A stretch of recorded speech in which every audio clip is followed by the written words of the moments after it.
Good morning friends. स्वागत है आप सभी का हमारे एजुकेशनल प्लेटफॉर्म शिक्षा नोट्स में।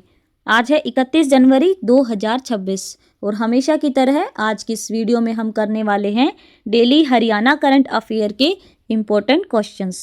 तो चलिए शुरू करते हैं आज की वीडियो। हमारा आज का पहला प्रश्न है दोस्तों, हाल ही में हरियाणा के नए ACS होम के रूप में किसे नियुक्त किया गया है? तो यहाँ पर हमारा सही उत्तर रहने वाला है option number D, Sudhir Rajpal को।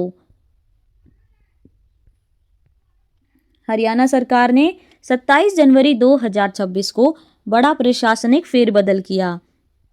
सुधीर राजपाल को हरियाणा का ACS यानी एडिशनल चीफ सेक्रेटरी होम नियुक्त किया गया।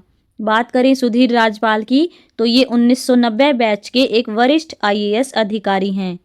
उसके बाद बात करें इनकी प्रमुख जिम्मेदारियों की तो उसमें शामिल हैं गृह विभाग, जेल, CID और एडमिनिस्ट्रेशन ऑफ जस्टिस।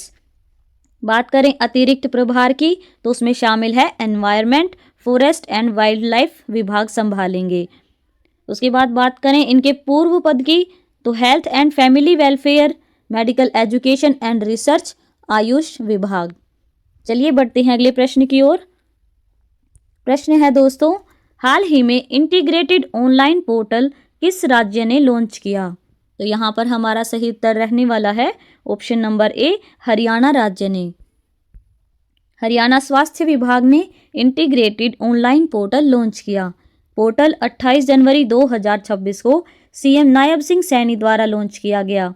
इसका उद्देश्य स्वास्थ्य सेवाओं में पारदर्शिता और डिजिटल गवर्नेंस बढ़ाना, पूरी प्रक्रिया को पेपरलेस बनाना इसका लक्ष्य है। पोर्टल खासतौर पर हेल्थ प्रोफेशनल्स के लिए डिज़ाइन किया गया है। बात करें NOC की तो अब डिजिटल रूप में जारी होगा। गुड स्टैंडिंग सर्टिफिकेट भी ऑनलाइन मिलेगा। उसके बाद रजिस्ट्रेशन सर्टिफिकेट डिजिटल फॉर्म में ही उपलब्ध होगा। सभी प्रमाण पत्र जो हैं वो डिजी लॉकर से लिंक किए गए हैं। पोर्टल में हेल्थ जॉब पोर्टल भी जोड़ा गया है। रजिस्ट्रेशन और लाइसेंस रिन्यूअल अब ऑनलाइन संभव हैं। चलिए बढ़ते हैं अगले प्रश्न की ओर। प्रश्न है दोस्तों, खेलो इंडिया शीतकालीन खेल 2026 के लद्दाख चरण में पदक तालिका में प्रथम स्थान किस राज्य ने प्राप्त किया? तो यहाँ पर हमारा सही उत्तर रहने वाला है ऑप्शन नंबर ए, हरियाणा राज्य ने। छठे खेलो इंडिया शीतकालीन खेल 2026 का पहला चरण लेह लद्दाख में आयोजित हुआ। पहला चरण जो था वो 26 जनवरी 2026 को संपन्न हुआ। हरियाणा ने लद्दाख चरण में ऐतिहासिक प्रदर्शन किया। हरियाणा पदक तालिका में प्रथम स्थान पर रहा। हरियाणा ने कुल 4 गोल्ड मेडल, 1 रजत और 2 कांस्य पदक जीते। दूसरे स्थान पर लद्दाख और तीसरे स्थान पर महाराष्ट्र रहा। हरियाणा की सफलता का मुख्य आधार स्केटिंग स्पर्धाएं रही। फिगर स्केटिंग और स्पीड स्केटिंग में शानदार प्रदर्शन किया गया। चलिए देखते हैं अगला प्रश्न। प्रश्न है दोस्तों, कुल GST संग्रह 2025-26 में चौथे स्थान पर कौन सा राज्य पहुंचा? तो यहाँ पर हमारा सही उत्तर रहने वाला है ऑप्शन नंबर बी, हरियाणा राज्य।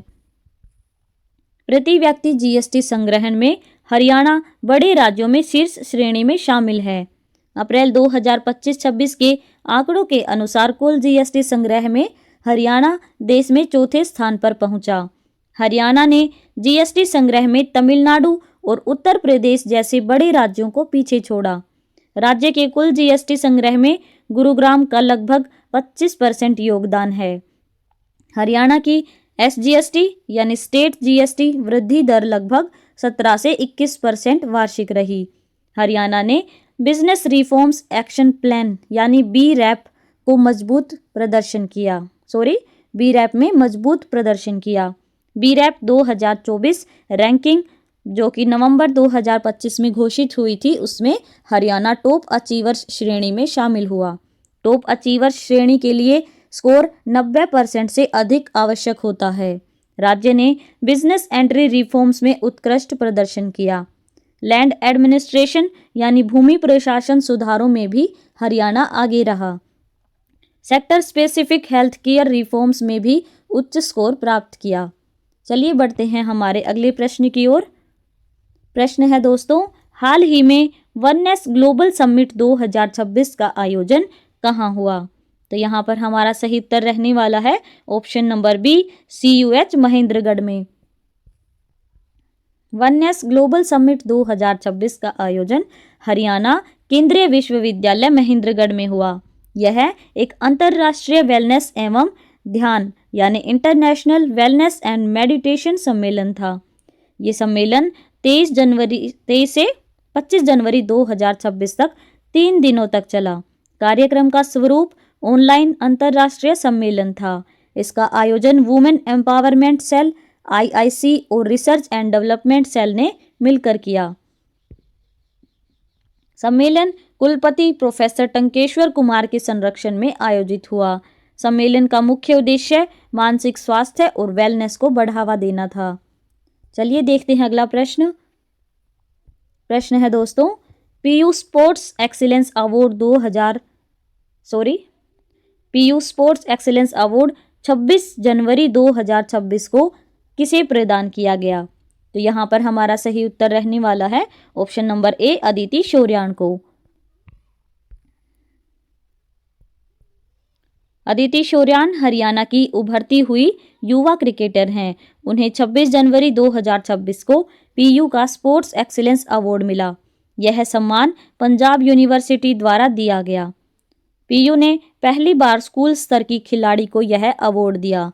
अवार्ड पीयू की कुलपति प्रोफेसर रेणु विग ने प्रदान किया। पीयू प्रशासन ने अदिति को इंटरनेशनल लेवल मेंटोरशिप देने का निर्णय लिया।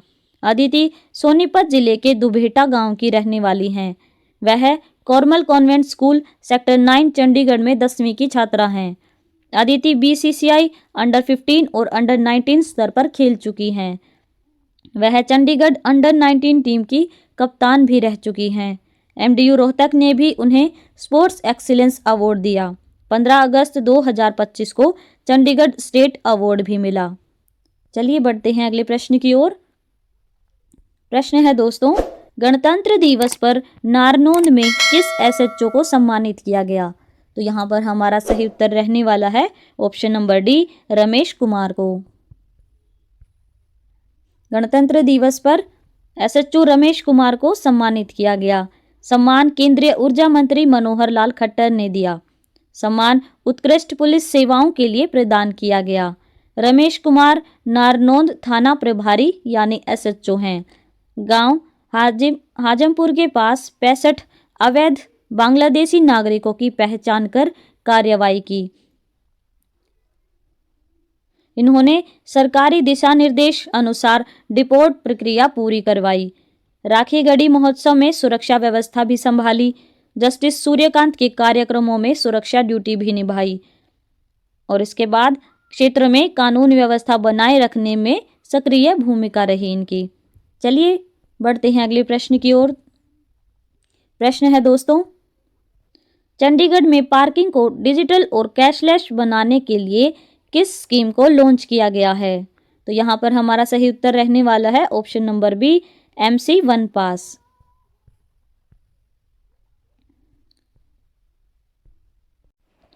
चंडीगढ़ नगर निगम ने 27 जनवरी 2026 को MC 1 पास स्कीम लॉन्च की। इसका उद्देश्य शहर की पार्किंग व्यवस्था को डिजिटल, कैशलेस और आसान बनाना।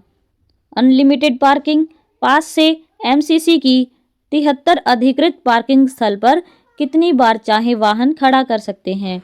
इसके लिए मासिक शुल्क जो रहेगा 4 पहिया वाहन जैसे कार के लिए 500 रुपये पर मंथ, 2 पहिया वाहन बाइक या स्कूटी के लिए 250 रुपये पर मंथ।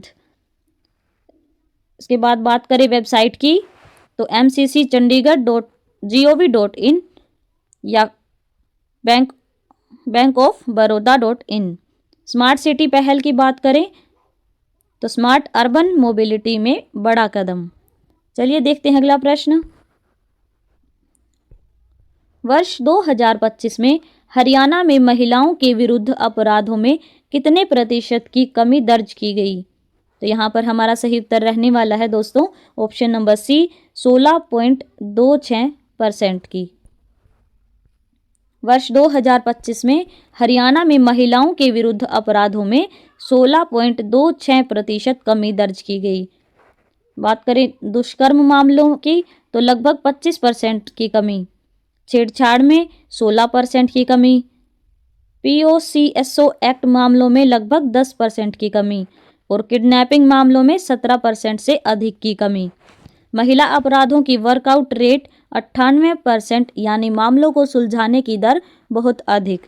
हॉटस्पॉट कैंपेन चलाया गया। संवेदनशील क्षेत्रों में प्लेन क्लॉथ्स में महिला पुलिस तैनात।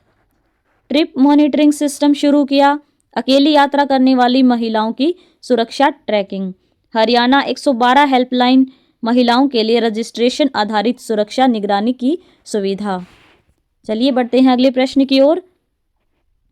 प्रश्न है दोस्तों, हाल ही में दक्षिण अमेरिका की सबसे ऊंची चोटी पर तिरंगा फहराने वाले हरियाणा के पर्वतारोही कौन हैं? तो यहाँ पर हमारा सही उत्तर रहने वाला है ऑप्शन नंबर ए, मोहित मलिक। हरियाणा के सोनीपत के मोहित मलिक ने बड़ी पर्वतारोहण उपलब्धि हासिल की।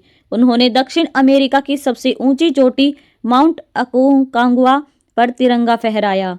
चोटी की ऊंचाई लगभग 22,840 फुट है। मोहित मलिक भारतीय स्टेट बैंक में कार्यरत हैं।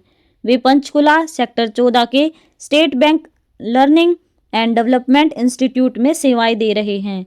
माउंट अकोंकागुआ उनकी तीसरी सफल समिट है। इससे पहले वे माउंट किलिमंजारो अफ्रीका फतेह कर चुके हैं। वे माउंट एल्ब्रुस यूरोप भी जीत चुके हैं। उनका लक्ष्य 7 समिट्स, 7 महाद्वीपों की सर्वोच्च चोटियां फतेह करना है। उन्होंने ट्रेनिंग NIM उत्तरकाशी और HMI दार्जिलिंग से ली है। अभियान के दौरान उन्होंने फिट इंडिया फिट SBI संदेश दिया। चलिए बढ़ते हैं आगे। अगला प्रश्न है दोस्तों, 77वें गणतंत्र दिवस 2026 में राष्ट्रपति के साथ ध्वजारोहण में किसने सहयोग किया? तो यहाँ पर हमारा सही उत्तर जो होगा option number A, Akshita Dhankhar ने। फ्लाइट लेफ्टिनेंट अक्षिता धनखड़ हरियाणा के झज्जर जिले के कासनी गांव की रहने वाली हैं। 77वें गणतंत्र दिवस 26 जनवरी 2026 समारोह में विशेष भूमिका निभाई। कर्तव्य पथ पर राष्ट्रपति द्रौपदी मुर्मू के साथ ध्वजारोहण में सहयोग किया। उच्च शिक्षा श्री गुरु तेग बहादुर खालसा कॉलेज, दिल्ली यूनिवर्सिटी से। कॉलेज के दौरान ये NCC से जुड़ी रही। NCC में कैडेट सार्जेंट मेजर पद तक पहुंची। AF कैट परीक्षा पास कर वायुसेना में इन्होंने प्रवेश किया। जून 2023 में फ्लाइंग ऑफिसर के रूप में कमीशन मिला। बाद में पदोन्नति पाकर फ्लाइट लेफ्टिनेंट बनी। उनकी उपलब्धि नारी शक्ति इन आर्म्ड फोर्सेस का प्रतीक मानी जा रही है। चलिए बढ़ते हैं अगले प्रश्न की ओर। प्रश्न है दोस्तों, हाल ही में हरियाणा में फाइनेंशियल कमिश्नर रिवेन्यू यानी FCR के पद पर किसे नियुक्त किया गया है? तो यहाँ पर हमारा सही उत्तर रहने वाला है option number B, Sumita Mishra को। हाल ही में हरियाणा में फाइनेंशियल कमिश्नर रिवेन्यू के पद पर नियुक्ति हुई। सुमिता मिश्रा को इस पद पर नियुक्त किया गया। FCR पद राज्य में मुख्य सचिव के बाद सबसे महत्वपूर्ण प्रशासनिक पद माना जाता है। सुमिता मिश्रा पहले गृह सचिव के पद पर कार्यरत थी। नए पद पर उन्हें रिवेन्यू एंड डिजास्टर मैनेजमेंट विभाग का प्रभार मिला। इसके साथ ही उन्हें health, medical education and Ayush विभाग का अतिरिक्त प्रभार भी सौंपा गया। चलिए दोस्तों देखते हैं अगला प्रश्न। प्रश्न है, हरियाणा में मत्स्य क्षेत्र के विकास के लिए जारी रिपोर्ट का नाम क्या है? तो यहाँ पर हमारा सही उत्तर रहने वाला है option number C, working group report on fisheries development in Haryana. Haryana के मुख्यमंत्री नायब सिंह सैनी ने यह पुस्तक 28 जनवरी 2026 को विमोचित की। पुस्तक का नाम है working group report on fisheries development in Haryana. यह रिपोर्ट हरियाणा में मत्स्य पालन के विकास के लिए रोड मैप देती है। रिपोर्ट में वर्तमान स्थिति का आकलन प्लस भविष्य की विकास रणनीति शामिल है। हरियाणा इनलैंड फिशरीज प्रोडक्टिविटी में देश के अग्रणी राज्यों में है। राज्य की औसत मछली उत्पादकता लगभग 5600 kg पर हेक्टेयर है। यह उत्पादकता राष्ट्रीय औसत से काफ़ी अधिक है। रिपोर्ट का लक्ष्य अगले 5 वर्षों में उत्पादन को 4 से 5 गुना बढ़ाना है। चलिए देखते हैं अगला प्रश्न। प्रश्न है दोस्तों, लगातार 602 दिन तक रोज हाफ मैराथन दौड़कर गिनीज वर्ल्ड रिकॉर्ड किसने बनाया? तो यहाँ पर हमारा सही उत्तर रहने वाला है दोस्तों option number B, Devdutt Sharma ने। भारतीय नौसेना के लेफ्टिनेंट कमांडर देवदत्त शर्मा ने गिनीज वर्ल्ड रिकॉर्ड बनाया। बात करें उनकी उपलब्धि की तो लगातार 602 दिनों तक रोज एक हाफ मैराथन 21.09 किलोमीटर दौड़ी। रिकॉर्ड अवधि की बात करें तो 18 मार्च 2024 से 9 नवंबर 2025 तक। कुल दूरी की बात करें तो लगभग 13,000 प्लस किलोमीटर। यह एक नया विश्व रिकॉर्ड है। उन्होंने ईरान के धावक का 555 दिनों वाला पुराना रिकॉर्ड तोड़ा। देवदत्त शर्मा हरियाणा के हिसार जिले हांसी तहसील के खरबला गांव के निवासी हैं। वे भारतीय नौसेना में लेफ्टिनेंट कमांडर पद पर कार्यरत हैं। इससे पहले भी वे 82 दिन लगातार फुल मैराथन लगभग 42.2 किलोमीटर दौड़कर रिकॉर्ड बना चुके हैं। उन्हें हरियाणा का आयरन मैन भी कहा जा रहा है। चलिए देखते हैं अगला प्रश्न। प्रश्न है दोस्तों, गणतंत्र दिवस 2026 पर कर्तव्य पथ पर सम्मानित सरपंच कुमारी नीलम किस जिले से संबंधित हैं? तो यहाँ पर हमारा सही उत्तर रहने वाला है ऑप्शन नंबर ए, पानीपत से। कुमारी नीलम हरियाणा के पानीपत जिले के सीख गांव की सरपंच हैं। उन्हें 26 जनवरी 2026 गणतंत्र दिवस पर सम्मानित किया गया। उन्हें ग्रामीण विकास और सामाजिक सुधार कार्यों के लिए चुना गया। उन्होंने गांव में बाल विवाह रोकने के लिए सख्त कदम उठाए। गांव में लिंगानुपात सुधार के लिए अभियान चलाया। बड़े स्तर पर पौधारोपण अभियान चलाया। शिक्षा और स्वास्थ्य क्षेत्र में विशेष कार्य किए। सरकारी योजनाओं को जमीनी स्तर पर लागू करवाया। पंचायती भूमि से अवैध कब्जे हटवाए। वे एक शिक्षित और युवा सरपंच हैं। पानीपत जिले से सम्मानित होने वाले दूसरे सरपंच कुलदीप देशवाल हैं, जो थिराना गांव से हैं। चलिए देखते हैं हमारा अगला प्रश्न। प्रश्न है दोस्तों, हरविंदर कल्याण द्वारा उद्घाटित सीटी स्कैन मशीन किस अस्पताल में लगाई गई? तो यहाँ पर हमारा सही उत्तर रहने वाला है ऑप्शन नंबर सी, श्री आत्म मनोहर जैन चैरिटेबल हॉस्पिटल में। बात करें इसके अवसर की तो 77वां गणतंत्र दिवस 26 जनवरी 2026 पर स्थान रहेगा श्री आत्म मनोहर जैन आराधना मंदिर में। आयोजन पीयूष मुनि जी महाराज के सानिध्य में हुआ। उन्होंने श्री आत्म मनोहर जैन चैरिटेबल हॉस्पिटल करनाल में 32 स्लाइस सीटी स्कैन मशीन का उद्घाटन किया। अपने संबोधन में उन्होंने संविधान को देश का महत्वपूर्ण ग्रंथ बताया। तो दोस्तों ये थे आज के हमारे हरियाणा करंट अफेयर के कुछ इंपॉर्टेंट क्वेश्चंस। उसके बाद हम क्वेश्चन देख लेते हैं जिनका आंसर आप सभी को कमेंट बॉक्स में देना है। तो हमारा आज का पहला प्रश्न है, यमुनानगर जेल की किस महिला अधिकारी को गैलेंट्री अवार्ड यानी वीरता पदक से सम्मानित किया गया? दूसरा प्रश्न है, हरियाणा जेल विभाग के किस अधिकारी को राष्ट्रपति सुधारात्मक सेवा पदक से सम्मानित किया गया? दोस्तों आशा है कि आप इन दोनों सवालों का सही उत्तर जो है वो कमेंट बॉक्स में ज़रूर देंगे।